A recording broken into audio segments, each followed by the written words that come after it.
ये जी चौधरी मुकर्रम राना साहब ने क्वेश्चन किया है। वो पूछ रहे हैं कि जब आपने विज़िट वीज़े के लिए अप्लाई करना है तो जीसीसी की से साइन इन करना है या आरसीसी की से साइन इन करना है। और दूसरा क्वेश्चन उन्होंने ये किया कि मेरा एक विज़िट वीज़ा रिजेक्ट हुआ है बायोमेट्रिक के ऊपर, तो क्या मैं सेम बायोमेट्रिक जो है वो यूज़ कर सकता हूँ सेकंड टाइम अप्लाई करने के लिए। तो पहले तो यह देखें, आपको आसान ज़ुबान में समझाऊँ, आपको अपने जीमेल पे ईमेल पे साइन इन करना है। अब आप फ़ोन से साइन इन करें या लैपटॉप से साइन इन करें, आप साइन इन तो अपने ईमेल में ही कर रहे हैं, ठीक है।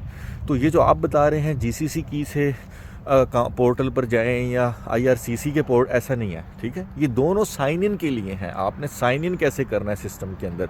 आगे जो विज़िट वीज़ा है वो तो वही है, जो विज़िट वीज़ा है वो आपका वही रहेगा, जो विज़िट वीज़े का प्रोसेस है, जो एप्लीकेशन है। आगे आप सेम वेबसाइट पे सेम पोर्टल पे जाएंगे, ठीक है। ये साइन इन का तरीका है।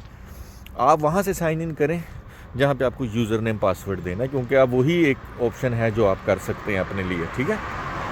तो ये बातें क्लियर होगी कि ये साइन इन का तरीका है, ये डिफरेंट पोर्टल्स नहीं है, ये डिफरेंट वेज़ नहीं है विज़िट वीज़े के लिए अप्लाई करने के। विज़िट वीज़ा वही है जो आपने अप्लाई करना है, ठीक है। तो साइन इन आप डिफरेंट तरीक़ों से करते हैं, तो इस बात को ज़हन में रखें। सेकंड चीज़ आपने कहा जी आप बायोमेट्रिक सेम देखें। बायोमेट्रिक जब आप करते हैं ना, तो बायोमेट्रिक जिस एजेंसी से आप बायोमेट्रिक देते हैं वो डायरेक्ट सिस्टम के ऊपर अपलोड करते हैं, और सीआईसी वालों को डायरेक्ट आपका जो है वो बायोमेट्रिक अपलोड हो जाता है आपके पोर्टल पर, ठीक है। आपको बायोमेट्रिक नहीं मिलता जो आपने अपलोड करना होता है। तो बायोमेट्रिक आप तब देंगे जहां आप विज़िट वीज़ा की एप्लीकेशन डालेंगे और बायोमेट्रिक का आपको लेटर आएगा कि बायोमेट्रिक दें, तो वो लेटर लेकर आप दोबारा जाएंगे और आप दोबारा बायोमेट्रिक देंगे। तो ये दो चीज़ें हैं। आप यूजुअली बायोमेट्रिक जो होता है ना वो 10 साल के लिए वैलिड होता है।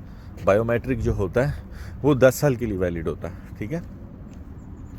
तो उसके लिए ये है कि या तो आप दोबारा दे दें, नहीं दोबारा देना तो जो वो लेटर भेजेंगे ना उसके ऊपर उन्होंने लिखा होगा, उसके ऊपर अगर उन्होंने लिए लिखा हुआ है 10 साल के लिए वैलिड है, तो पिछले बायोमेट्रिक वाले का आपको रेफरेंस देना होगा।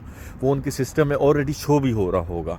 बायोमेट्रिक जब आप देते हैं तो आपको एक रेफरेंस नंबर मिलता है ना, बार कोड जिसको कहते हैं, आपको बार कोड उनको प्रोवाइड करना पड़ेगा। वरना बायोमेट्रिक दोबारा भी दे दें तो इसमें आपका क्या जाता है, बायोमेट्रिक कौन सा महंगा 7-8 हज़ार 10 हज़ार का बायोमेट्रिक हो जाता है। तो ये दो चीज़ें हैं। और सेकंड थिंग ये है कि जो आपका विज़िट वीज़ा रिजेक्ट हुआ, मैंने शायद आपसे पहले भी कहा था कि मुझे थोड़ा सा ना इसकी डिटेल बता दें कि कैसे आपका विज़िट वीज़ा रिजेक्ट हुआ है। आपने जिन लोगों के भी विज़िट वीज़े रिजेक्ट हुए हैं, इस वीडियो के ज़रिए मैं आप लोगों को बताता चलूँ कि मुझे एक बार डिस्कस कर लें मेरे साथ। विज़िट वीज़ा अप्लाई करने से पहले मुझसे डिस्कस कर लें कि अकाउंटेंट नेटवर्थ रिपोर्ट और स्टेटमेंट ऑफ इंटेंट में, लेटर ऑफ इंटेंट में आप क्या लिख रहे हैं। ये दो चीज़ें मेरे साथ डिस्कस कर लें।